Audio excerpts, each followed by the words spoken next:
வணக்கம். இன்னைக்கு நாம இளநீர் பத்தி தான் விரிவா பேச போறோம். இளநீர்னா என்ன? அது பச்சை தேங்காய்க்குள்ள இயற்கையா இருக்கிற ஒரு தண்ணீர். இதோட முக்கியமான குணம், இது உடம்புக்கு நல்ல குளிர்ச்சி தரும், அதே சமயம் ரொம்ப சுலபமா ஜீரணமாகும். இதோட நன்மைகள் என்னன்னு பார்த்தா, முதல்ல நம்ம உடம்ப நீரேற்றமா வச்சுக்க இது ரொம்ப உதவுது. அதாவது டீஹைட்ரேஷன் ஆகாம பாத்துக்கும். அது மட்டும் இல்லாம இதுல இயற்கையான எலக்ட்ரோலைட்ஸ் நிறைய இருக்கிறதால உடல் சோர்வை குறைக்கும்.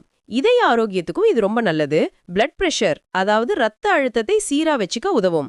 நிறைய பேருக்கு இருக்கிற நெஞ்செரிச்சல், அசிடிட்டி போன்ற பிரச்சனைகளையும் இது குறைக்கும். சிறுநீரகங்களை சுத்தப்படுத்தவும் சிறுநீர் பாதைய ஆரோக்கியமா வச்சுக்கவும் இளநீர் உதவுது.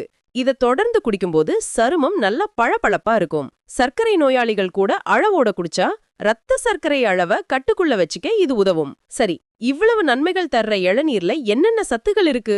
இதுல பொட்டாசியம், சோடியம், மெக்னீசியம் போன்ற முக்கியமான மினரல்ஸ் இருக்கு. கூடவே வைட்டமின் சி மற்றும் பி காம்ப்ளெக்ஸ் சத்துக்களும் இருக்கு. ரொம்ப முக்கியமான விஷயம் என்னன்னா, இதுல கலோரி ரொம்ப குறைவு, கொழுப்பும் கிடையாது. அப்போ இளநீரை எப்ப குடிக்கலாம்? காலையில வெறும் வயித்துல குடிக்கிறது ரொம்ப நல்லது. உடற்பயிற்சி செஞ்சு முடிச்சதும் குடிக்கலாம். வெயில் காலத்துல அல்லது உடம்பு ரொம்ப சோர்வா இருக்கும் போதும் குடிக்கலாம். ஆனா சில முக்கியமான விஷயங்களையும் நாம கவனத்துல வச்சுக்கணும். இளநீரை அளவுக்கு அதிகமா குடிச்சா சிலருக்கு சளி பிடிக்கலாம் அல்லது குளிர்ச்சி அதிகமாகலாம்.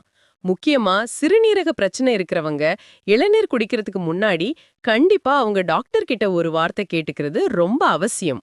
அளவோடு எடுத்துக்கிட்டா இளநீர் ஒரு அற்புதமான இயற்கை பானம்.